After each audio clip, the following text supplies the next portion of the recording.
The road was quiet that afternoon, the kind of rural stretch where the air seemed to carry secrets, where a sudden noise would slice the silence in a way that made everyone turn their heads. That was when the bikers saw him, a small black boy, no older than 12, standing on the side of the road, barefoot, with a backpack clutched to his chest like it contained his entire world. His wide eyes darted left and right, scanning for something or someone he feared might be coming. The bikers, a group of rough-looking men in leather jackets, accustomed to people either staring at them in fear or avoiding them altogether, slowed down out of curiosity. They weren't used to seeing children in such desperate situations, especially not in that part of town. The boy waved frantically, stepping into the road, forcing them to stop. With trembling hands, he begged them not to let his mother find him. His voice cracked, his body shook, and his words tumbled out in fragments that didn't make sense at first. But what stood out most was the fear in his eyes, fear so raw that it didn't belong to a child. And then there was the bag. The way he clutched it, refusing to let it go, made one of the bikers uneasy. What could possibly be inside that would make a child so protective, so desperate? The men exchanged looks. Some thought of turning away. It wasn't their business. Others felt a pull of responsibility. Because sometimes, what you stumble upon unexpectedly is not just a child's cry for help. It's a doorway into a story darker, deeper, and far more shocking than you ever imagined.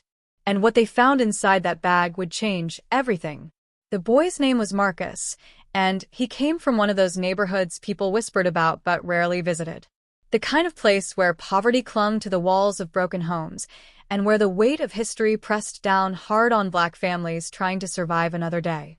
Marcus lived with his mother, Regina, a woman hardened by her own struggles. She had raised him alone since his father walked out before he could even form memories. But Regina was no nurturing figure. She was unpredictable, consumed by anger, by the scars of her own upbringing, and by demons she never learned to fight. She had inherited poverty, and poverty had handed her bitterness. Marcus had spent years learning to stay quiet, to stay invisible, to read the rhythm of his mother's mood swings. But children can't always stay silent. And when silence broke, punishment often followed. Marcus had bruises that he covered under long sleeves, stories he never told, and secrets locked inside a small backpack that became his only safe space. The neighborhood knew Regina. Some pitied her, some feared her, and some turned away, unwilling to confront what they suspected happened behind her closed door. Marcus, in their eyes, was just another child lost in the shadows of the cycle. The day he ran was different. Something had pushed him past the point of endurance.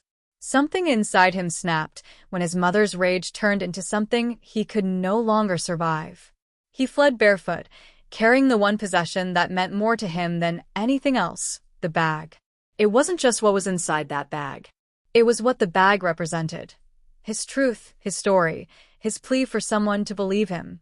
But the cruel reality was that society often didn't believe boys like Marcus. Especially Black boys.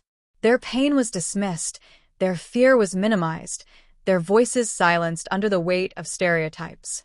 Black children were seen as stronger, older, and less innocent than their peers, a phenomenon well documented but rarely addressed in daily life. And now, standing on the side of that rural road, Marcus was at the mercy of men who were strangers to him. Strangers who had to decide whether to ignore him like so many others had, or to step into the storm of his life.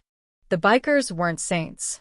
They were a rough club, often misjudged themselves, marked by tattoos and leather jackets, seen as outcasts by polite society. But they recognized fear when they saw it.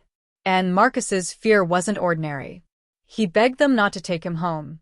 He swore he couldn't go back. One of the men asked about the bag, and Marcus clutched it tighter, eyes wild, shaking his head. It took time filled with nervous glances over his shoulder, time filled with stammered explanations. But eventually, Marcus allowed them to open it. What they found wasn't money, wasn't drugs, wasn't a weapon. It was a pile of crumpled notebook pages, drawings, and a small journal filled with his handwriting. In those pages were stories of beatings, of nights locked in a closet, of being told he was worthless. Detailed descriptions of abuse, written by a boy too young to carry such heavy truths. The bikers were shaken. Tough men who had fought in wars, who had seen the inside of prisons, now held trembling pages that felt heavier than any weapon. But it wasn't just the abuse. It was evidence. Marcus had written dates, times, even sketched pictures of scars and wounds. He had drawn his mother as a monster towering over him. He had written letters to a father he never knew, pleading for rescue. And most hauntingly, he had written about the fear that one day he would not survive her anger. The men debated what to do. Taking him back home was out of the question. Going to the police? That was complicated. They knew the system wasn't kind to black families. Too often, children like Marcus ended up lost in foster care, shuffled between strangers, with their pains swept under the rug. Sometimes, the system sent them right back to the very abusers who hurt them. Still, doing nothing wasn't an option. The bikers decided to protect him, at least for the night. They gave him food, a blanket, and for the first time in years, Marcus slept without fear. But fear wasn't far behind. His mother was already looking for him. And in communities like his, a missing black boy wasn't treated with the urgency it deserved. The search for Marcus escalated quickly. His mother stormed into the streets, shouting his name, warning neighbors, threatening anyone who might be hiding him. Some people sympathized, others stayed quiet, but the truth lingered. They knew Marcus wasn't safe with her. Word spread, and soon enough, authorities were involved. The bikers, though rough around the edges, weren't reckless. They contacted a lawyer they trusted, a woman who had once defended one of them pro bono. She listened to the story, read Marcus's writings, and made a choice. She would fight for him. But Regina wasn't about to let go. She arrived at the bikers' clubhouse, screaming, demanding her son back. The scene was volatile, men in leather forming a wall between a furious mother and a trembling child. Police cars arrived, lights flashing, adding fuel to the chaos. In the middle of it all, Marcus stepped forward. For the first time, he held his bag out, offering the notebooks, the drawings, the journal. His voice was shaking, but he spoke. He told them this was his truth, this was his proof, and that if they sent him back, he would not survive. The silence that followed was suffocating.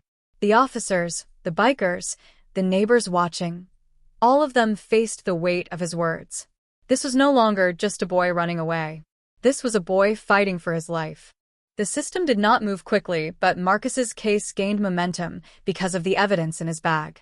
The lawyer pushed hard, bringing attention to how often black children were ignored, how their pain was minimized, how society looked away until it was too late.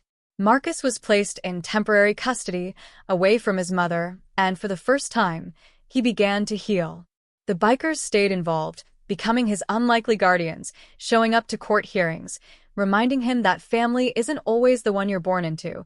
It can also be the one that chooses to protect you. The case drew whispers in the community. Some blamed the bikers for interfering.